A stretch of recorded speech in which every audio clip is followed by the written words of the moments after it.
Greetings, dear subscribers and casual listeners of my channel. About 6 months ago, we discovered together that Hermione in the books is quite different from her movie counterpart. But what about Harry Potter himself? Could even the main character of this story have undergone such significant changes that they alter how we perceive him? Let's compare the two versions of the chosen one and decide just how different they are. Enjoy watching. Number 1. Silence is golden. The situation with Harry Potter isn't as drastic as it is with Hermione. While the Granger from the films and the books might as well be two entirely different characters, Harry's differences lie in small details. However, there are so many of these small differences that they are enough to significantly change how we view the character. The first thing that stands out is the movie version's silence. Radcliffe's Harry often stands quietly, staring at his bullies from the very first film. This is a stark contrast to the way Harry behaves in the novels. Book Harry is not one to hold his tongue. He's sarcastic, constantly witty, and isn't afraid to talk back, even to someone more powerful than he is. For instance, he's quick to turn Dudley's primitive jokes back on him, makes quips about the Dursleys' odd behavior, and is even ready to stand up to his aunt and uncle if he believes he's in the right. Take the situation with the letters, for example. In the movie, Harry yells at Dudley to give back what he took. But as soon as the envelope ends up in Vernon's hands, Harry just gives up and silently watches what happens. He doesn't act untwatches what happens. He doesn't act until he's literally buried under a flood of letters. In the book, he yells, shouts at his uncle, along with Dudley, who is also curious, eavesdrops on the Dursleys buried under a flood of letters. In the book, he yells, shouts at his uncle, along with Dudley, who is also curious, eavesdrops on the Dursleys' conversations to gather information, tries to physically grab the letter back, again with Dudley's help, wakes up early to intercept the mailman outside, and more. Quote, "I want to read that letter," Harry said furiously. "It's mine." "Get out, both of you," croaked Uncle Vernon, shoving the letter back inside its envelope. Harry didn't move. "Give me my letter," Harry shouted.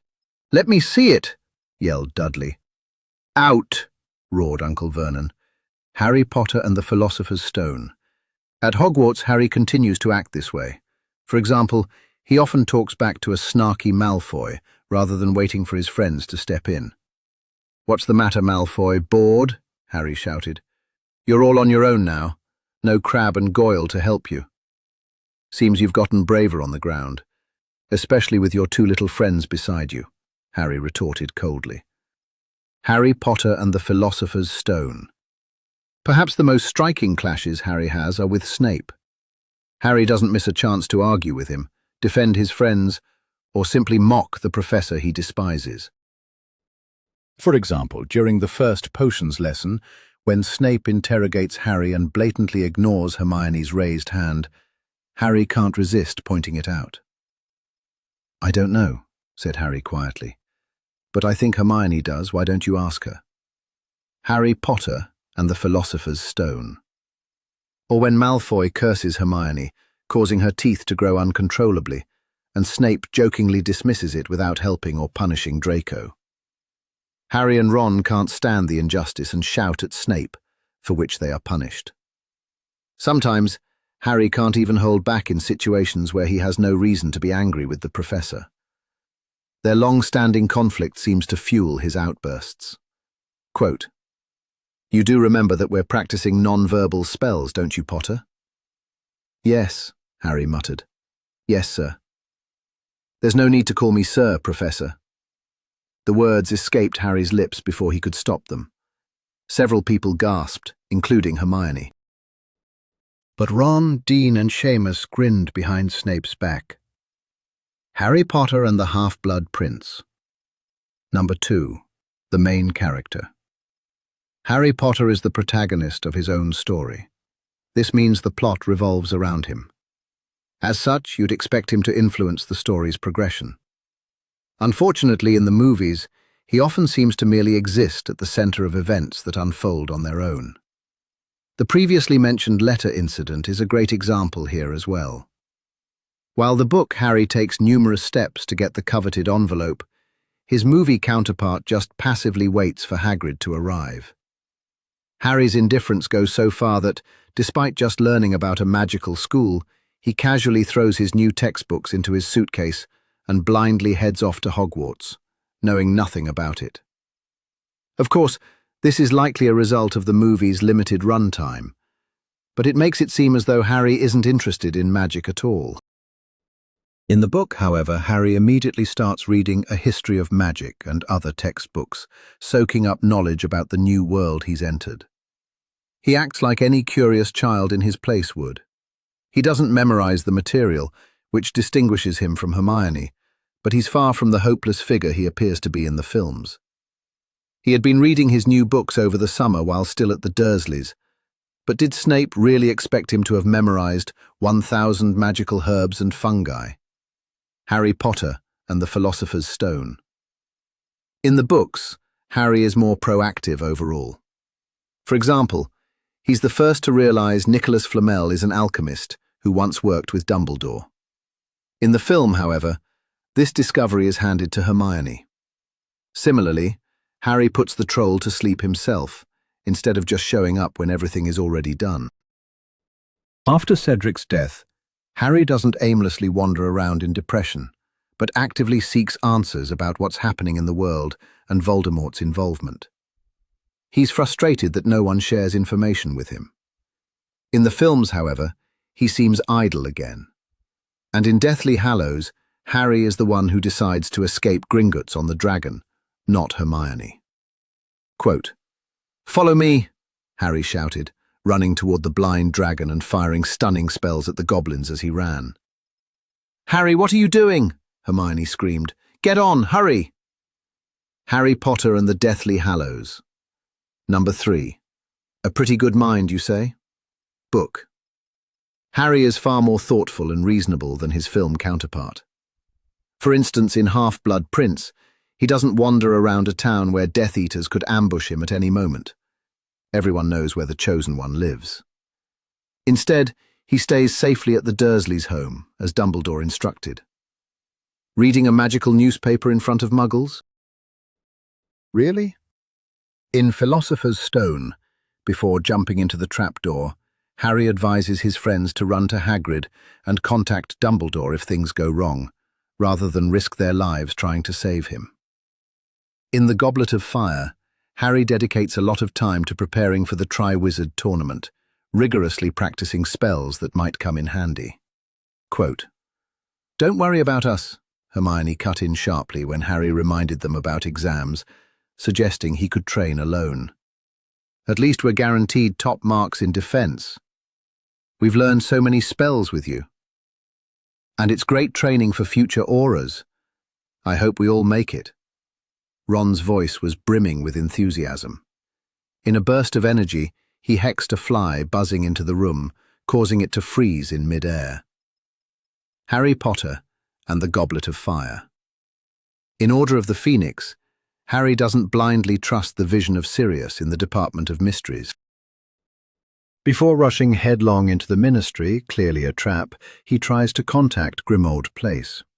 Only after confirming, via Creature, that his godfather isn't home does he head to London.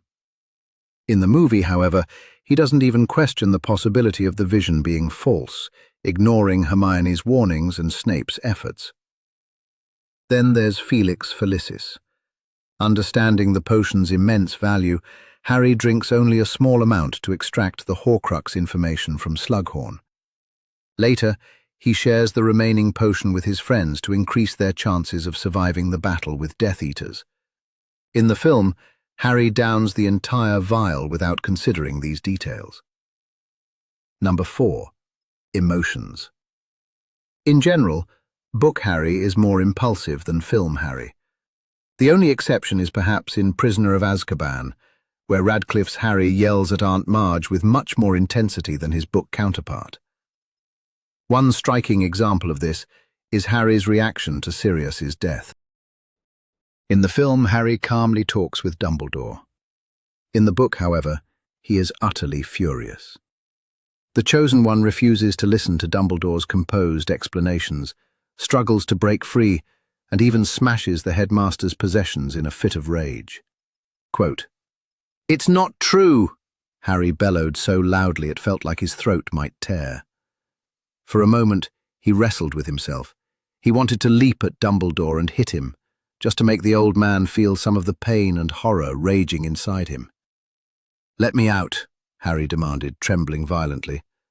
"No," said Dumbledore simply. For a few moments they stared at each other in silence. "Let me out," Harry repeated.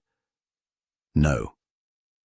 If you keep me here, if you don't let me—" "I am perfectly content for you to go on destroying my possessions," said Dumbledore serenely. "I dare say I have too many." Harry Potter and the Order of the Phoenix. Similarly, take Harry's first kiss with Ginny. In the film, she initiates it while Harry passively waits for it to happen. But in the book, Harry kisses Ginny in front of the entire Gryffindor common room. "We've won!" bellowed Ron, who had appeared before him, waving the cup triumphantly. 450 to 140, we won! Harry turned and saw Ginny flying toward him, her face glowing with determination. She threw her arms around him. Without thinking, without planning it, without worrying about 50 people watching, Harry kissed her.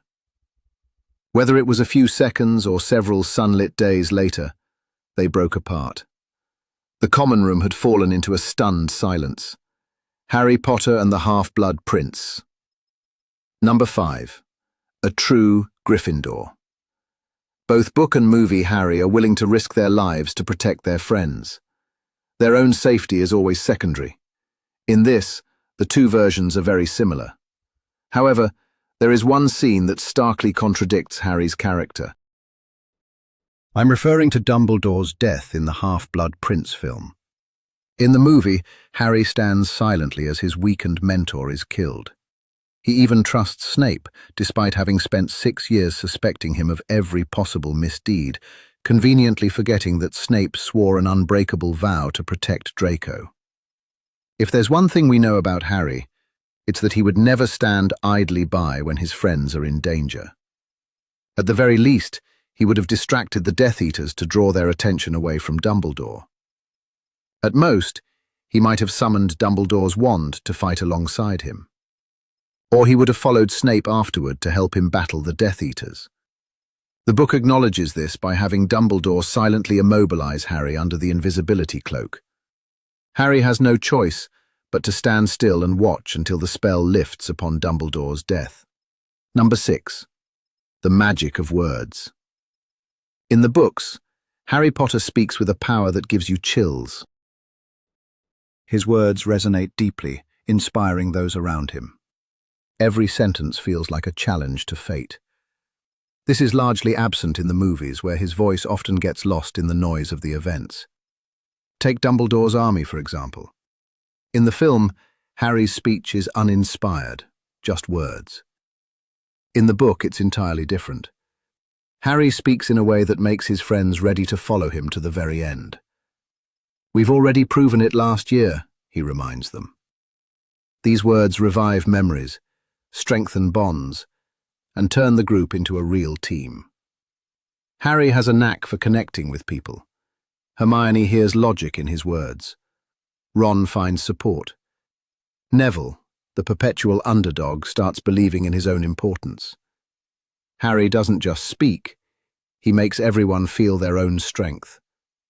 It's more than motivation, it's magic. When Neville shares his story about his parents, Harry remains silent. He doesn't offer false consolation. Instead, he shows that pain isn't weakness, it's part of the journey. In these small moments, Harry's ability to speak from the heart becomes evident. There's a scene where Harry bids farewell to his parents. In the movie, it's silence and tears. In the book, he says, "You made me who I am." These words cut to the core.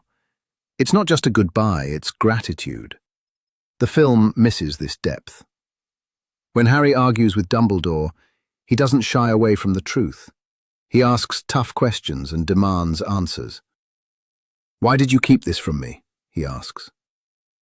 Harry sees Dumbledore's flaws, but accepts them, which makes him mature and strong.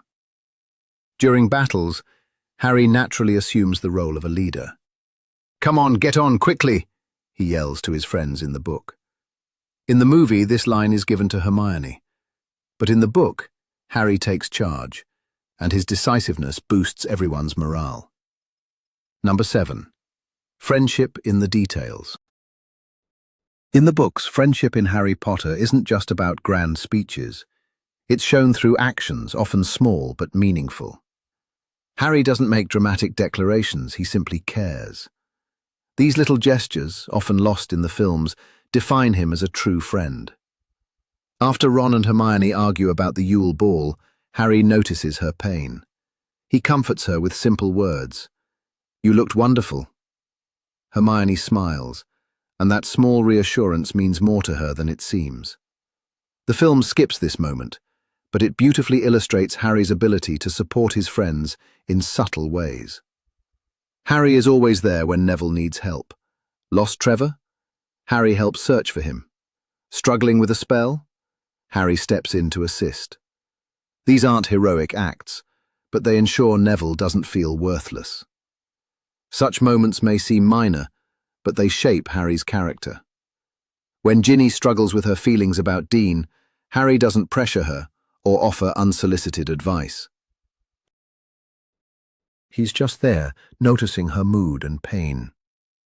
In Half-Blood Prince, he sees her for who she truly is, valuing her strength and vulnerability. The films portray their relationship superficially, while the books give it depth. Harry defends his friends, not just against enemies, but also against ridicule. When Draco insults Ron, Harry retaliates, even at the risk of punishment. In the books, Harry never stays silent. In the films, he often does, but that's not who he is in the books. He always stands up for his friends. The Trolls scene marks the start of Harry's friendship with Hermione. Harry rushes to save her without a second thought. This act changes everything. Hermione realizes he's willing to risk himself for her. It's more than words, it's action.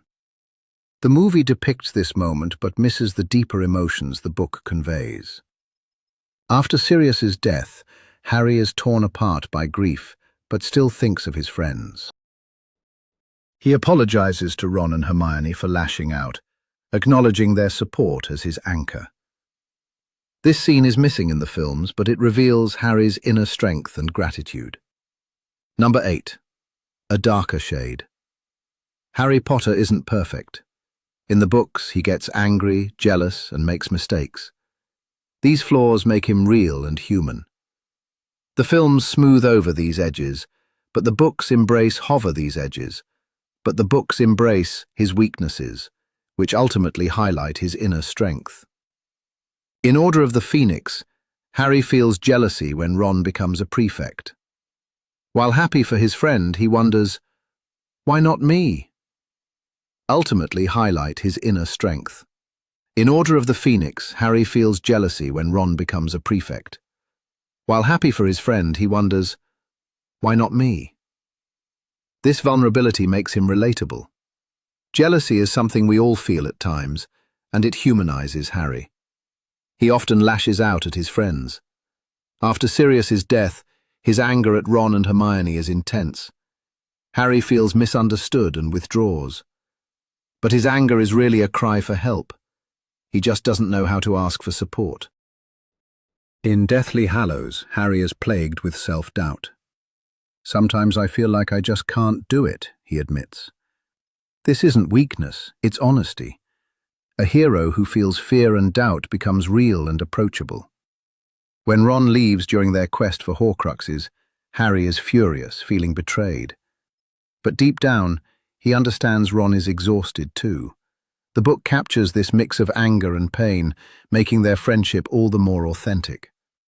The film simplifies this, losing the emotional complexity. Harry's rage after Sirius's death is one of the most powerful moments in the series. He screams at Dumbledore, smashing his possessions. He's lost his godfather and a part of himself. The film downplays this scene, but the book immerses you in his emotional storm. Harry also questions Dumbledore. In Deathly Hallows, he's angry. Why didn't he tell me everything? Harry realizes that even the great headmaster had flaws, and this understanding helps him accept his own imperfections. Number 9. His parents' legacy.